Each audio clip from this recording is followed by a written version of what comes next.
Gracias, presidenta. Bueno, primero que todo, sumarme al agradecimiento al defensor y a todo el equipo de la Defensoría que le acompaña y que ha trabajado en este informe y en la gestión diaria de la Defensoría, que hace una labor invaluable en materia de garantizar derechos humanos. Tengo una pregunta, bueno, primero un comentario y una pregunta sencilla. Decía Orwell en aquel libro famoso, Rebelión en la Granja, que todos los animales son iguales, pero hay unos más iguales que otros. Y esto es el fiel reflejo de lo que la desigualdad significa, que no es igual para todos. Y en el caso de las mujeres, las desigualdades nos vienen a afectar de una manera mucho más fuerte y mucho más directa. Cuando vemos en perspectiva el avance de ciertos derechos humanos en Costa Rica, vemos que algunos recorren un trillo y van poco a poco, pero el que continuamente vemos estancado es el tema de los derechos sexuales y reproductivos de nosotras, las mujeres. Y aunque parezca mentira, se dan casos, por ejemplo, como que ayer en Arabia Saudita apenas se les reconocía a las mujeres el derecho a conducir un carro. Y aquí, en América Latina, al día de hoy no se nos reconocen a las mujeres derechos inherentes a nuestro cuerpo y a nuestro derecho a decidir. No lo digo yo, no tiene que ver con un asunto ideológico y no tiene que ver con una perspectiva personal, lo dicen los entes especializados en la materia, y recojo lo que dice el informe de la Defensoría al respecto, basándose en el 7º examen periódico del Comité CEDAW, dirigido al Estado costarricense de julio del 2007, donde dice que tenemos varias deudas pendientes en materia de derechos sexuales y reproductivos. La primera, y obvia, un retraso en la norma técnica para garantizar el aborto terapéutico que conduzca a abortos seguros, según lo que estipula el Código Penal.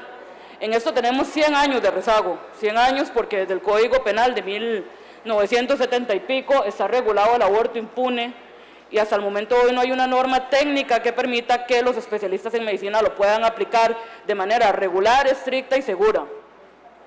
La segunda, la criminalización del aborto en casos de violación, incesto, discapacidad fetal grave y la inaccesibilidad de la atención posaborto de calidad. En este sentido, incluso la CEDAW hace una recomendación directa a la Asamblea Legislativa y dice que tenemos que reformar el Código Penal para legalizar el aborto en casos de violación, incesto o malformaciones incompatibles con la vida extrauterina y garantizar el cuidado posaborto. Por supuesto que también hay una deuda pendiente en materia de anticoncepción, incluida la anticoncepción de emergencia. Y esto lo que está afectando principalmente es a nuestras adolescentes que no están pudiendo tener métodos de anticoncepción seguros y accesibles, y Costa Rica no ha avanzado con este tema de la anticoncepción de emergencia. Podría seguir, se habla de violencia obstétrica, se habla de acoso sexual callejero y un montón de derechos sexuales que son violentados día a día. Pero no quiero hacer extensa mi intervención, sino más bien saber la opinión de la Defensoría y una pregunta puntual. ¿El Estado costarricense está violentando los derechos sexuales y reproductivos de las mujeres? ¿Debe esta Asamblea Legislativa avanzar en la discusión de la legalización o la despenalización del aborto por los casos que la CEDAW habla, que son violación, incesto e incompatibilidad con la vida extrauterina? Y debe el Poder Ejecutivo acelerar la elaboración de la norma de aborto terapéutico para garantizar que se cumpla con este tema estipulado en nuestro Código Penal hace 100 años. Entonces me gustaría saber la opinión de ustedes al respecto. Gracias. Gracias, señora diputada. Mire, como bien usted señala, el Estado costarricense está en deuda, pero con su propia norma nacional.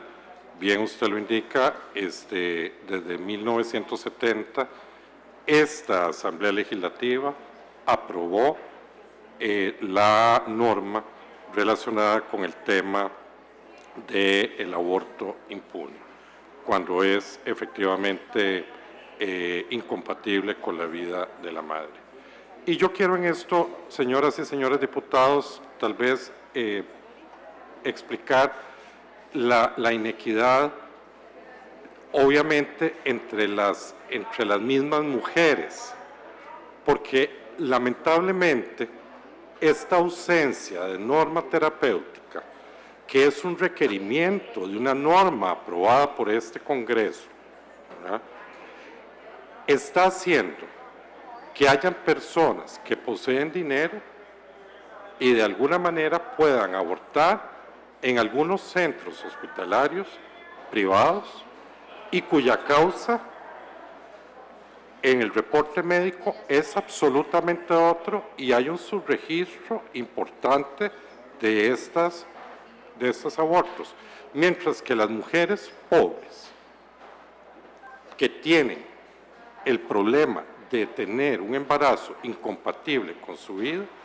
también están poniéndose en riesgo, y en la seguridad social hay un miedo de los y los médicos de estar incurriendo en ilegalidades por falta de la aprobación de la norma técnica, que es la derivación de una norma aprobada por este Parlamento.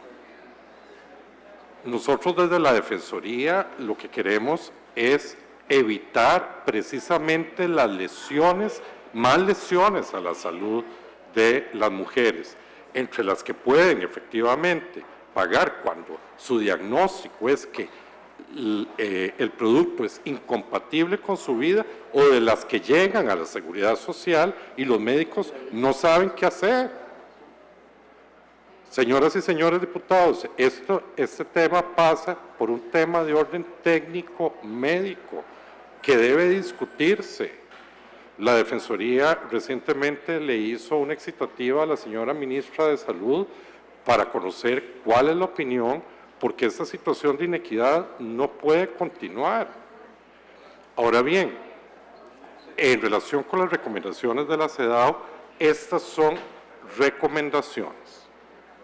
O sea, que eventualmente tiene el país que efectivamente dar la discusión en relación de que si Costa Rica permite o no la práctica en caso de que una niña de 9 años sea violada, o en caso de que efectivamente un padre sea quien lo haya violado. Señoras y señores diputados, los números incluso hablan por sí solos. Tristemente, las violaciones que se cometen contra menores de edad son cometidas por las personas más cercanas a la familia de la víctima: padres, abuelos, tíos. Este es un tema que tienen ustedes, señoras y señores diputados, que discutir, y la Defensoría podría efectivamente acompañarles en esta discusión, que debe de hacerse de una manera reflexiva y de una manera siempre pensando en el bienestar, sobre todo de la población menor de edad que es víctima de los abusos por incesto.